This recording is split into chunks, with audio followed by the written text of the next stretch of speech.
오늘 삼손의 얘기를 좀 해보고 함께 기도하기를 원합니다. 자, 오늘은 삼손의 출생에 대한 이야기를 좀 해보겠습니다.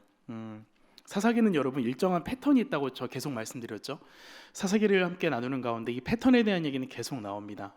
간단히 말씀드리면 범죄한 이스라엘이 이제 이방 민족으로부터 고통받고 울부짖고 부르짖으니까 하나님이 응답하셔서 사사를 보내시고 그들을 구원하여 주시고 그 땅에 평안이 오지만 다시 하나님을 잃어버리고 죄를 짓는 이러한 일정한 반복되는 과정들, 패턴이라는 게 있다고 말씀을 드렸어요. 그런데 오늘 우리가 읽은 삼손 이야기에서는요, 이 패턴이 완전하게 부서집니다. 우리가 이제까지 알고 있던 패턴이 완벽하게 사라져버려요. 1절 말씀을 제가 한번 읽어볼게요.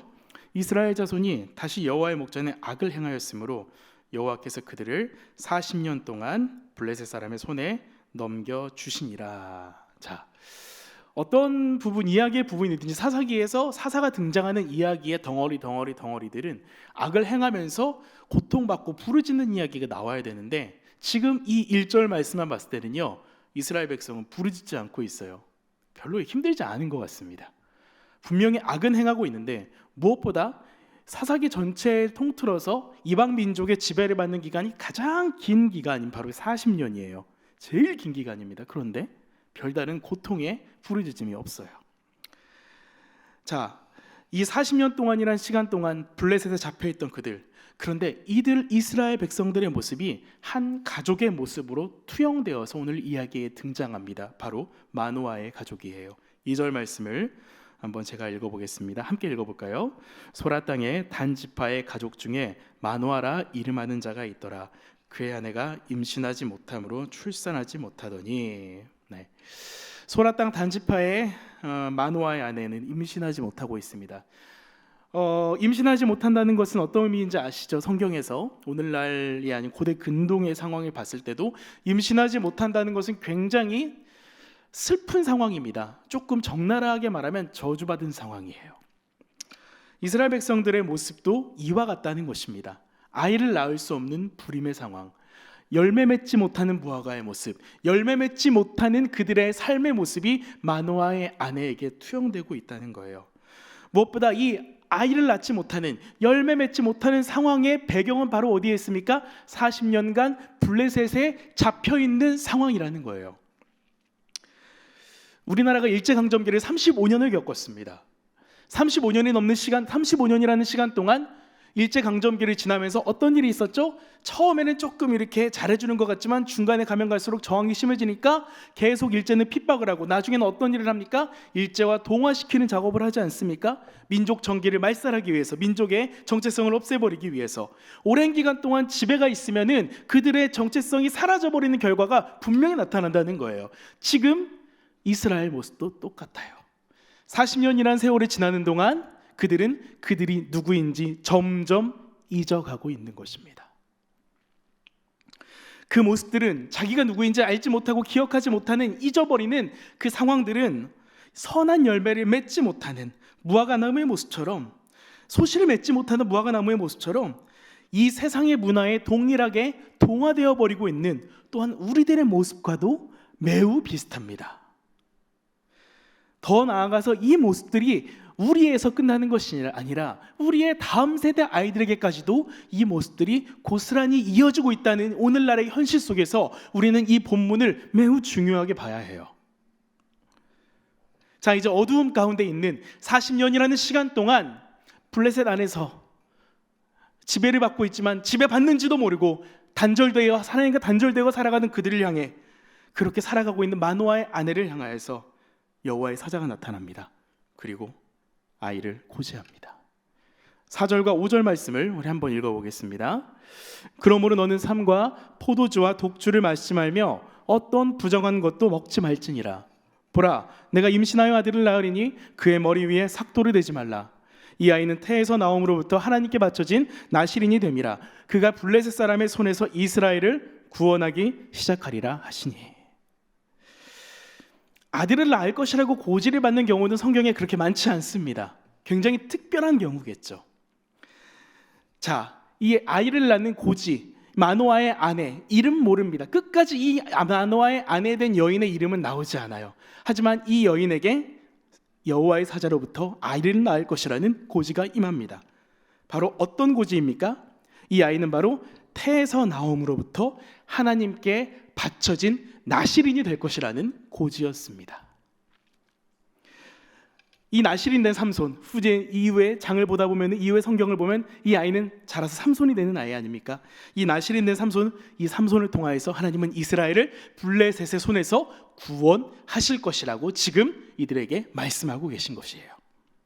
자, 그렇다면 여러분, 나실인은 어떤 존재입니까? 우리가 성경을 읽으면 많이 들어보시지 않으셨습니까? 나실인, 간단히 말해서 나실인이라는 뜻은요, 구분 혹은 구별된 자라는 뜻입니다. 구분된 자, 구별된 자. 조금 더 원어적인 표현으로 나가면은 헌신되어진 자라는 뜻이에요. 하나님께 바쳐진 자, 하나님께 헌신되어진 자라는 뜻을 갖고 있습니다.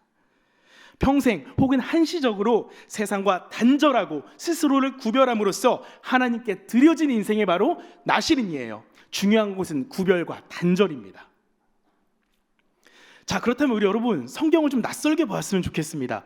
삼손이 나실인이니까 나실인이겠지가 아니라 한번 생각해 보십시오.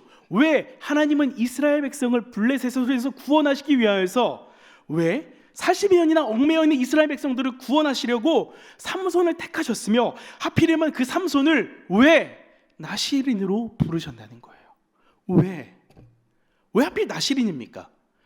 사사 중에 나실인이 있었습니까? 물론 후대에 사무엘도 나실인이었지만은 사사기 전체를 보았을 때에 나실인은 없어요. 왜 하나님은 삼손을 그리고 태에서 부르시면서부터 태어나기 전부터 너는 나실인이다라고 말씀하고 계시는 걸까요? 그런 질문이 안 되십니까? 그 이유에 대해서 생각해 보면 우리가 다시 앞으로 돌아가야 돼요. 이스라엘 자손들이 악한 일을 저질렀다고 하는데 대체 어떤 악한 일을 저질렀길래 사사인 삼손을 보내시며 이 사람을 나신이로 부르셨는지 우리는 다시 한번 생각해 봐야 될 이유가 여기 있는 거예요. 자, 결론부터 말씀드리겠습니다. 하나님이 삼손을 나실인으로 보내사 사사로 삼으신 이유에는 바로 언약 백성의 블레셋화였습니다. 언약 백성인 이스라엘 백성들의 블레셋화된 상황이에요. 앞에서도 제가 일제강점기할 얘기를 말씀드렸죠.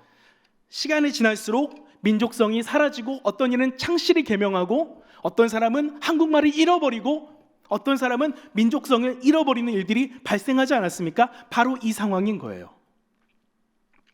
자, 오늘 본문에서 특별히 여호와의 사자가 마노아의 아내에게 나실인이 될 것을 이 태어나는 아이가 나실인이라고 말하면서 아이에게 포도주와 독주를 마시지 말며 머리에 삭도를 대지 말라고 지금 명령하고 있습니다.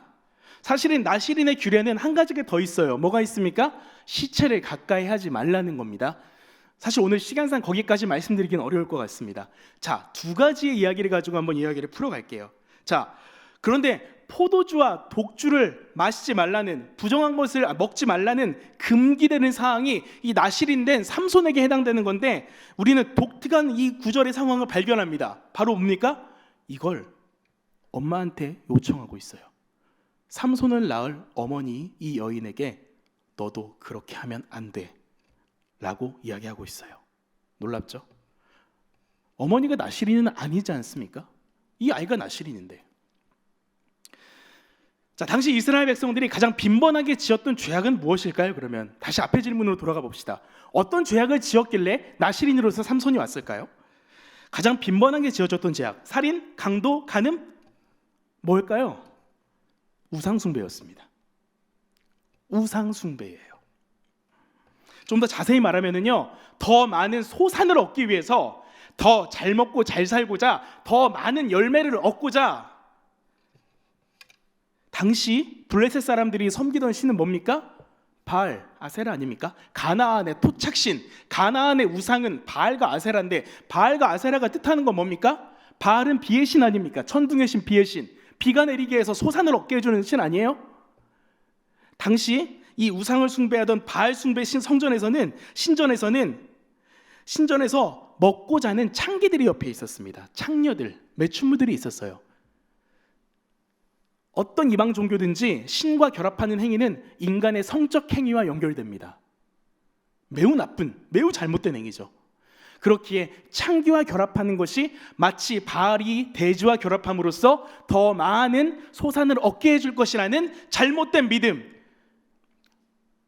나는 사실 이거 원하지 않는데 나는 깨끗하게 살고 싶은데 이번에 우리 지금 논에 농사 지었는데 이거 좀 잘 돼야 되는데 남들 하는데 나도 해야지.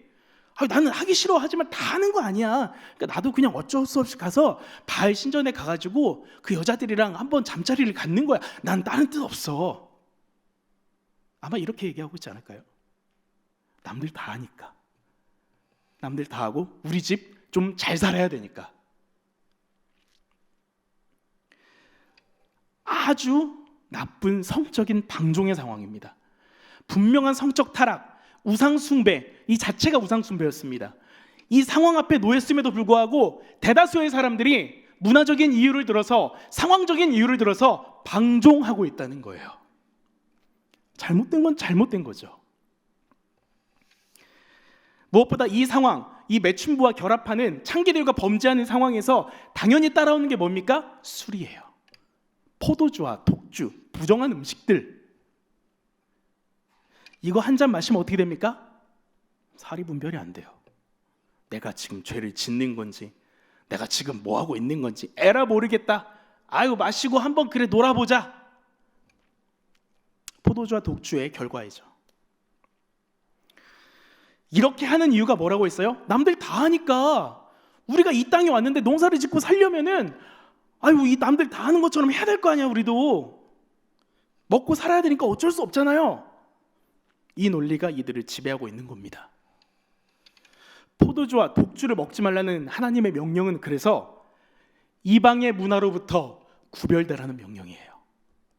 지금 이방의 문화로부터 구별되지 않아서 40년간 하나님 앞에서 범죄하며 그렇게 살아가고 있는, 그게 죄인지도 모르는 이스라엘 백성들을 향하여서 내가 나시린을 보낼 것이다. 지금 당장 이방의 문화로부터 너희가 분명히 구별되어야 한다라고 하나님 명령하고 계신 거예요. 이 명령이 무엇보다 이 삼손이라는 아기와 그의 어머니에게 동시에 명령되고 있다는 사실은 매우 우리들에게 중요한 의미를 가집니다. 특별히 다음 세대 자녀들을 키우고 계시는 자녀들, 어머님들, 부모님들 잘 들으세요. 우리 아이들에게 신앙을 전수하고 싶으십니까? 진짜로? 정말 아이들에게 올바른 온전한 신앙 계승하고 싶으세요? 정말 그러고 싶으세요? 그러면은요, 그 키는요 애들한테 있지 않습니다. 야, 너 왜 성경 안 읽어? 야, 너 왜 큐티 안 해? 야, 너 왜 늦게 일어나? 교회 갈 시간 다 됐어. 이게 아니라요. 다 아시는 내용 아닙니까? 여러분이 책을 펴고, 여러분이 큐티 책을 펴고, 여러분이 예배 시간을 준비하며, 예배의 자리를 준비하며 먼저 사모하는 마음을 아이들에게 보여주세요. 지금 어머니에게 요구하는 이유가 여기 있는 겁니다. 자식은 어머니를 보고 따라가요. 물론 삼손은 100% 그러진 않았습니다. 하지만 지금 현재 우리가 말씀을 통해서 우리가 발견해야 될 하나님의 뜻은 여기 있다는 거예요. 세상의 악한 문화와 구별되라고 하는데 아이들에게 야, 너 그런 거 보지 마. 요즘 애들, 제 그 셋째 딸이 셋째다니까 진짜 좀 힘들다. 넷째가 있으니까 제가 가끔 저도 이름이 헷갈려요. 막 나 아닌데? 그래서 얘기하는데, 그러니까 제 셋째가 이제 아셀이잖아요. 아셀이가 말도 그냥 뭐 혼자 뭐라고 하는데 아빠 오징어 게임 알아? 이러는 거예요. 아빠 오징어 게임 알아? 오징어 게임? 너 어떻게 알아 그거를? 얼마 전에 넷플릭스에 나와서 막 전 세계적으로 히트쳤던 거 아닙니까? 물론 뭐 드라마가 의미하는 바는 있겠죠. 하지만 굉장히 잔인하잖아요. 근데 그 모습들이 아이들에게 이미 다 전파되어 있어요. 어린 아이도 알고 있어요. 그런 애들한테 야, 너 그런 거 보면 안 돼. 야, 너 그런 거 알면 안 돼. 그러면 알던 걸 잃어버립니까? 잊어버립니까? 머릿속에 남은 거를 다 알고 있죠. 아이들에게 요구하고 요청하면서 그것을 명령하기 이전에 여호와의 사자가 삼손의 어머니에게 와서 먼저 정결함을 요구했던 이유를 기억해 보시라는 거예요. 구별되지 않고 혼합되어 버린 이스라엘 백성들에게 최고의 고통과 형벌은 하나님과의 단절이었습니다. 여러분, 진짜 무서운 형벌이 이거예요. 내가 물론 건강 잃어버리면 안 되죠. 망하면 안 되죠. 그런데 이것보다 더 무서운 것은 하나님과의 완벽한 단절이에요. 하나님이 계시지 않는 것 같은 삶이에요. 하나님 그것을 그냥 두지 못하셨어요. 그래서 나신인 삼손을 보내시고 그를 통해서 이스라엘 백성들을 다시 구별시키고자 하셨어요. 그리고 그 시작으로 삼손의 어머니에게 네가 먼저 구별되어라 라고 말씀하고 계세요. 여러분 어떠십니까? 누군가에게 구별을 명령하고 누군가에게 거룩을 논하기 이전에 내 삶이 하나님 앞에 거룩해야 되고 내 삶이 하나님 앞에 구별되어야 되지 않겠습니까? 거인의 뒷모습을 보고 자라는 아이는 거인이 됩니다. 우리 아이가 거인을, 나의 사랑하는 자녀들이, 나의 사랑하는 또 형제 자매가 좀 하나님 앞에 거인으로 자라나기를 원하세요. 내가 거인으로서 뒷모습을 보여줘야 할 것입니다. 자, 그렇다면 또 한 가지 이유가 있죠. 자, 곧 태어난 아이의 머리에 삭도를 대지 말라고 합니다. 삭도를 대지 말라고 해요. 삭도는 머리 미는 칼이죠. 자, 이 삭도를 대지 말라는 명령에서 방금까지 제가 했던 이야기가 보다 더 명확해집니다. 아주 뚜렷해집니다. 자, 여러분 머리를 자르지 않으면은 제가 이제 지금 머리가 이 모양이 이 꼴인데, 저는 머리를 어떻게 할 수 없는 사람이에요. 제 머리는 정말 지극히 스트레이트예요. 머리에 아무 짓도 안 하잖아요. 그럼 머리가 그냥 그대로 쫙 내려와요. 그래가지고 그냥 사람이 진짜 볼품 없어요. 전 진짜 제가 어떻게라도 해보려고 이렇게 하는 겁니다. 제가 진짜 안 그래도 뭐 인물이 별론데 이렇게라도 해야 좀 그래도 괜찮지 않겠어요. 저도 사람인데. 자, 어떻게든 제 인물이 별로니까 되게 웃으시는데, 별로입니다. 죄송합니다. 자, 어쨌건 삭도를 내지 않은 머리는 어떻게 됩니까? 무한정 자라게 됩니다. 머리가 계속 자랄 거 아니에요. 부스스해질 거 아니에요. 원시인들처럼 부해질 거 아니에요. 또 서양인들 머릿결이 좀 이상합니까? 막 이렇게 되잖아요. 그런데 당시 가나안 사람들의 머리 스타일은 어땠는지 아세요? 벽화라든지 옛날 그림들 한번 보세요. 단정한 단발머리를 했습니다. 칼로 쫙 잘라서 깔끔하게, 그냥 누가 봐도 이야 기가 막히네, 이런 머리 스타일이었어요. 삭도를 대지 말라는 명령은 너희의 머리를 자르지 말라를 넘어서서 이 세상의 문화에 동조되지 말라는 명령이었습니다. 남들이 보기에 좋아 보이게, 남들이 보기에 뽐을 내고 다니는 그런 것이 아니라, 너희들이 좀 그렇게 보이지 않는다 하더라도 자, 너희는 하나님 앞에 구별된 아름다움을 취하라는 명령이에요. 자, 이 아이가 자라나면서 머리를 안 잘라요. 상상을 해볼게요. 요즘 애들은 다 외모에 예민해요. 시대에 따라 정도는 달라도. 근데 얘는 나시린이래. 근데 머리를 못 잘라요. 머리가 부해요. 주변에 가난한 애들은 머리가 막 삐까번쩍하고 그런데 엄마한테 가서 투덜거려. 엄마, 나는 왜 머리를 못 잘라? 나는 항상 머리가 이 모양 이 꼴이야. 넌 나시린이라서 그래. 나시린이 뭔데? 나시린이 뭔데? 나시린이 뭐지? 나시린이 뭐지? 질문이 시작돼요. 내가 나시린인가? 내가 이렇게 하는 이유가 나시린이라서 그렇구나. 그럼 나시린이 뭐지? 구별된 사람? 내가 뭘 구별됐다는 거지? 하나님 앞에. 하나님? 고민하라는 것입니다. 세상의 문화를요 따라가지 않고 구별되기 위해서는요 우리가 고민하지 않으면 안 돼요. 유행이 왜 유행인지 아세요? 생각 안 하고 따라가니까 유행이에요. 그런데 그 유행을 정면으로 받아치는 사람들은요 고민하는 사람들이에요. 내가 이 유행을 안 받아들일 합당한 이유를 찾아내는 사람들이에요. 우리도 마찬가지고요. 우리 다음 세대 아이들에게도 마찬가지입니다. 유행을 따르지 않는 것, 세상의 문화와 풍조를 따르지 않는 것에 대해서 내가 왜 그래야 하는지에 대해서 명확하게 고민하고 이유를 찾아내는 것, 하나님 우리들에게 그걸 바라고 계세요. 덮어놓고 예스하고 덮어놓고 아멘하는 신앙이 아니라 네가 누구인지, 네가 왜 죄로서 말미암아 멸망하고 죽어가고 있고 예수 그리스도가 아니고서는 소망이 없는지 제발 그걸 좀 고민하라는 거예요. 나는 누구의 소유인가? 나는 하나님에게 속해 있는가? 그 질문이 머리에 삭도를 대지 말라는 여호와의 사자의 명령 안에 들어있는 뜻입니다. 여러분, 내가 누구인지 기억하십시오. 내가 누구인지 생각하는 삶에 대해서 고민하시기 바라요. 특별히 하나님의 백성으로 세상을 거스르는 것에 대해서 두려워하지 마십시오.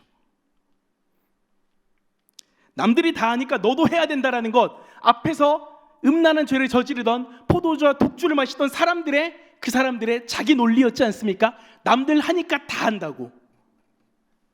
우리는 남들 다 하니까 다 하는 사람들 절대 아닙니다. 절대로 아닙니다.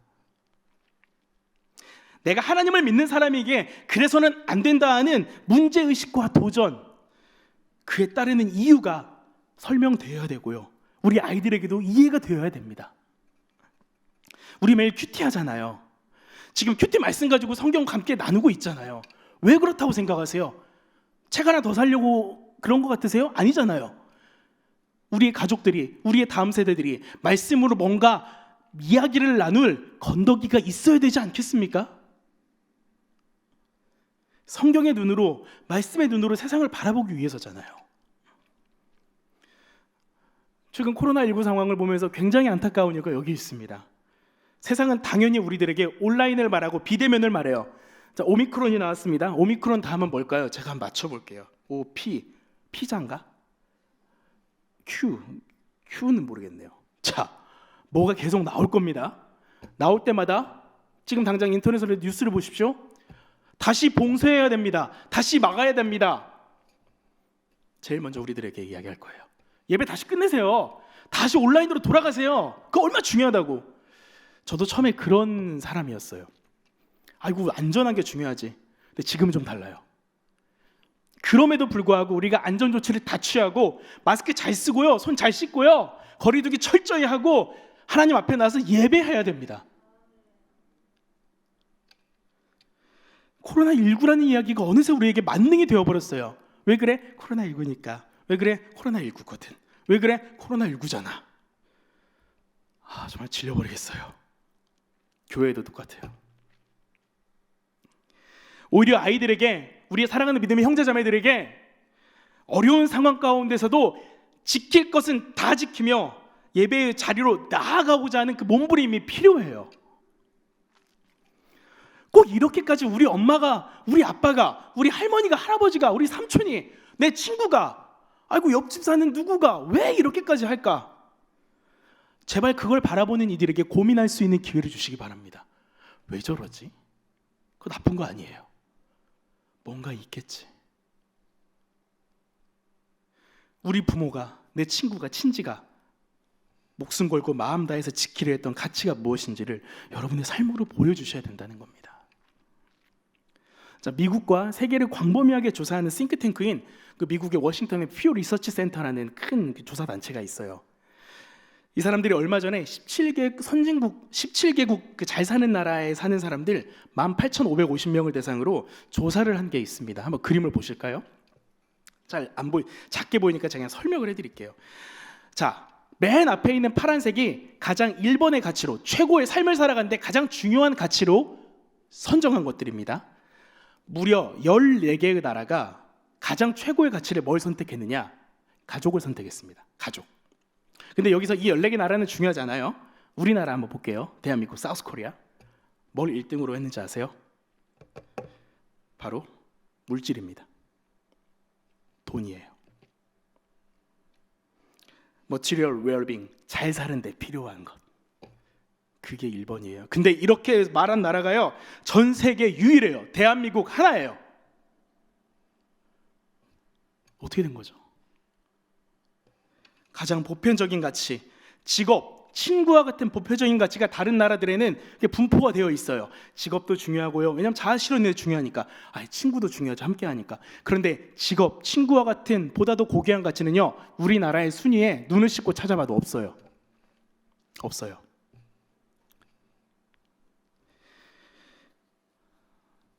굉장히 특이한 결과가 하나 있는데, 유일하게 이 전체 대답한 나라 중에서 5위까지의 순위 중에 신앙을 이야기한 나라가 딱 한 군데 있어요.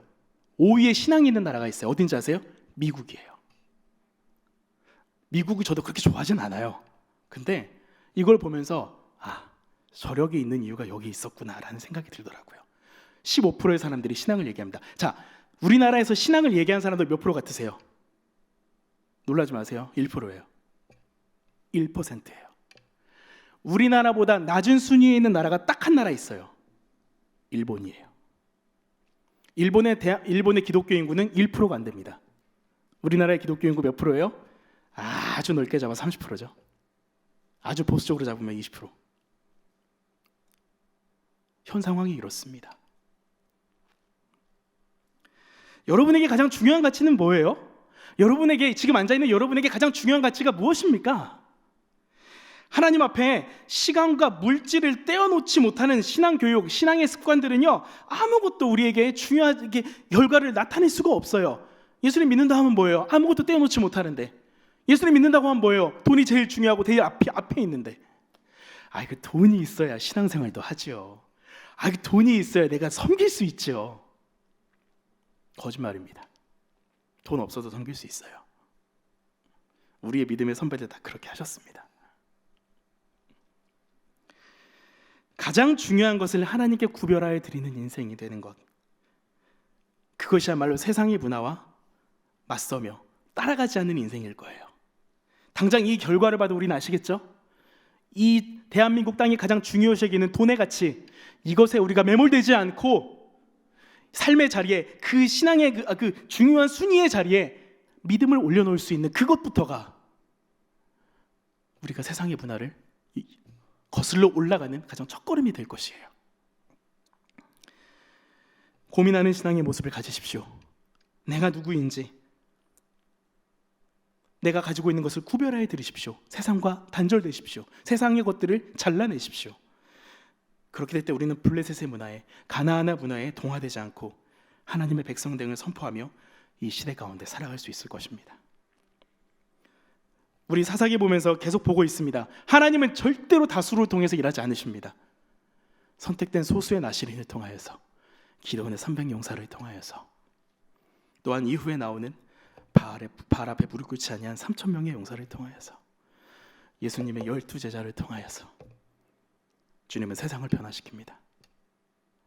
어려운 시대를 우린 지나고 있습니다. 분명히 어려운 시대예요. 하지만 우리가 하나님 앞에 구별된 나시린이 되어서 생각하며 고민하며 내가 누구인지를 기억하며 세상의 문화를 따라가지 않을 때에 우리는 세상을 변화시키는 하나님의 사람으로 살아가게 될 것을 믿습니다. 우리 함께 찬양하며 우리 기도 한번 하겠습니다.